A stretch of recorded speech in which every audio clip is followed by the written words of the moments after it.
What's going on? It's MMA Moneyline show with your host, Chad, the UFC dad, breaking down Johnny Walker versus Zhang, UFC Shanghai today.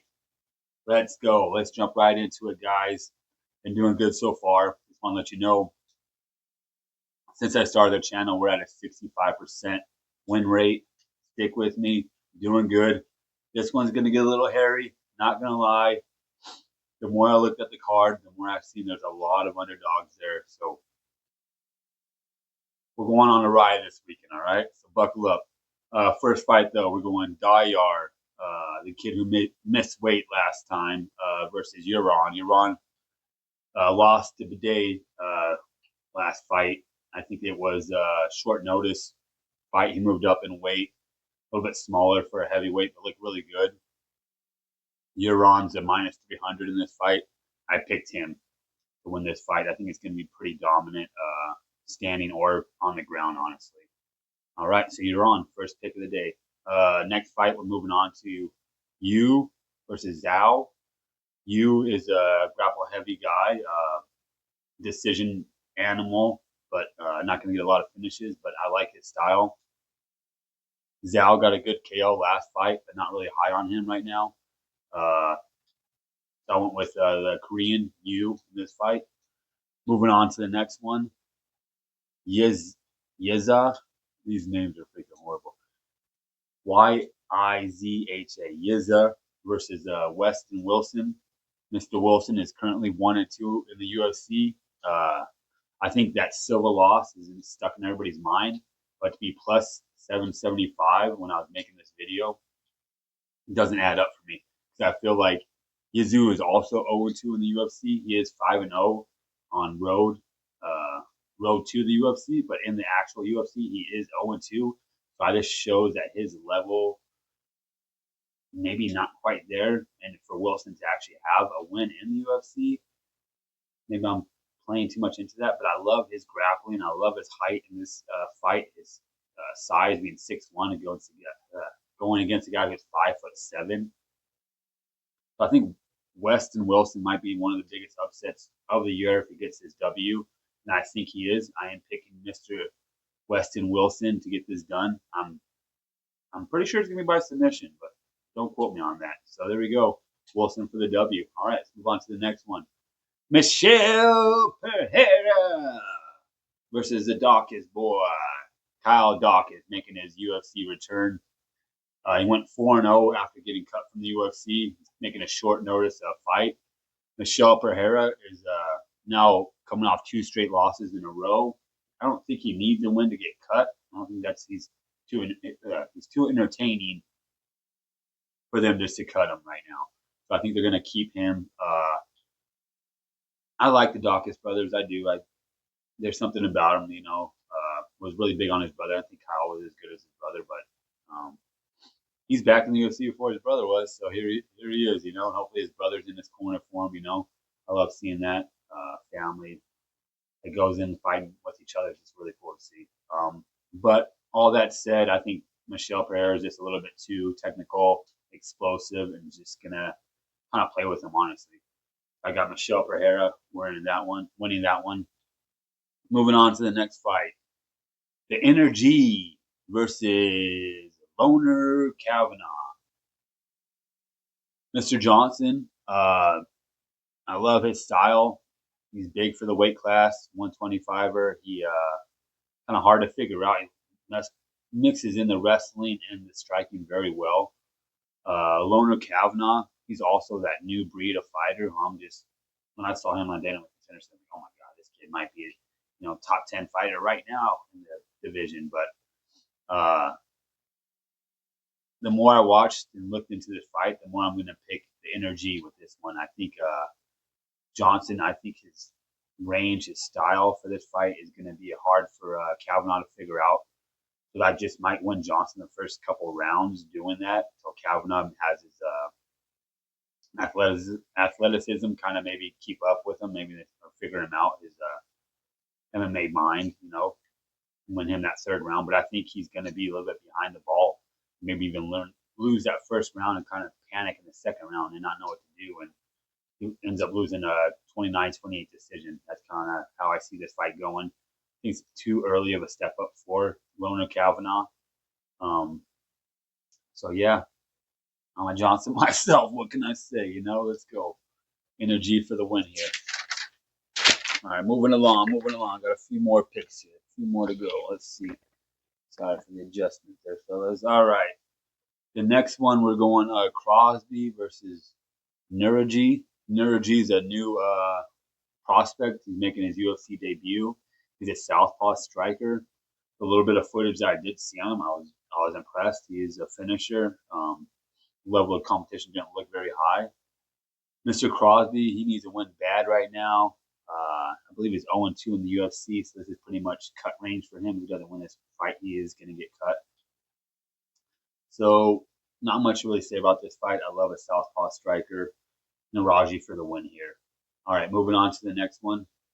Demarji versus Kevin Borjas. I always liked Borjas. I thought he was a tough kid. He's just a little too small for the weight class. I wish there was like a 115 weight class division for guys. He might do a little bit better, but I just think he's a little too small for his weight class. And he's a tough guy though. He's a striker. He's gonna stand and bang for the most part. Samarji, you can't really figure him out once you think like, okay, this kid's making a little bit of a move here. He just ends up losing 2-0, 2-0, or 1-2 in a row. So he's currently 4-4 in the UFC. He could use a win here. I don't think he's going to get cut if he loses, but he definitely could use a win. They're in China. I think this is a big part of why I'm picking him. I think he's a little bit more comfortable. He don't have to do that far travel over to the U.S. and stuff, while as Kevin Borjas does have to travel farther. Yeah, I think the atmosphere of the crowd's going to be behind him, and I think Sue Margie is going to get a W. So Sue Margie is the pick here. All right, moving on to the heavyweights. Waldo Cortez Acosta versus Sergey Pavlovich. Pavlovich got his win. He needed to win his last fight. He got that win. But Acosta Cortez is currently 7-1 in the UFC. This is definitely his biggest step up in competition. But a guy who came onto the scene, we thought he was going to be more of a knockout artist, turned out to be a decision merchant, which is fine. I mean, get your wins, boys. But I think Pavlovich is a little bit too high level for him. And I think Cortez Acosta is used to being more athletic, which is great. But I think the one thing that kind of changes that is when a guy has a 6-inch reach advantage, what Sergey does on him, he may be moving and may think he's out of the way, and that one actually clips him. Those extra 6 inches that he's not used to dealing with is going to get him out of there. So I think Sergey Pavlovich puts him away. I think he knocks him out here in this fight. All right, co-main event. People are saying this should have been the main event. T-City, Brian Ortega versus Aljamain Sterling. Kind of weird to see the odds here, plus 250 for T-City. I mean, again, he hasn't had to put together consecutive wins in a little while, so I can see why the odds are that way. But if you look back, Sterling really hasn't either. He's been win one, lose one, win one, lose one in the last few. And he's still a guy, to me, he's a 135er, still making his way up. Yeah, he got that first W, then he lost the second one, but he looked good, doesn't look small there or anything, but I still think he has something to prove to me. Does Brian Ortega want it? I mean, he's still looking like he has to get punched in the face to wake up. I don't know what that's all about. I get it. He's a kid from the streets. He's probably just like done fighting at some point in life. He's like, fuck, man, this is what I'm doing. But I don't know, man. I had Sterling originally. I'm gonna do this to myself again, like I fucking did the other week. I'm gonna go Brian Ortega T-City. I think he's just gonna get. He's gonna be too slick for him on the feet. He's also gonna be able to scramble enough to get up, or maybe even put him in danger off his back. I don't know why I'm doing it honestly, but I do know why I'm doing it. I think T-City still is. Even off his losses, there is something to show that he can beat Aljamain Sterling. I think even in that Lopez fight in his last one, he showed he's still elite, dude. Yeah, he got rocked in the beginning of that round, the first round, but after that, he actually watched that fight. He did okay. He was right there with him. He didn't fucking back down and step. And I don't see Sterling having that power in his hands that Lopez did to kind of like deter him a little bit more. So that's my pick. I'm picking T City, Brian Ortega to win this fight. Now moving right along to the main event. My boy, my spirit animal, Johnny Walker versus a guy who's everybody hyped up on right now, Zhang. He's riding that fourth fight KO in the UFC, but if you look at his competition, has not been very high. I think his last knockout was Anthony Smith, which again put into what you wanted into that one. You know what I mean? But then if you go back, Walker, his last one was also Smith, so it's like, but even like Walker said in this week's interviews and everything, he was talking about, yeah, if you go back on my losses, yeah, I lost to the champ, one no contest, one okay, he got knocked out, and then Volkan Ozdemir, he got knocked out by him. Well, who doesn't want to get freaking? Nobody wants to get touched by Ozdemir, right? Now, I mean, DC wanted to get touched by Ozdemir, he took him down right away. Walker in the face-off, he looked way bigger than him.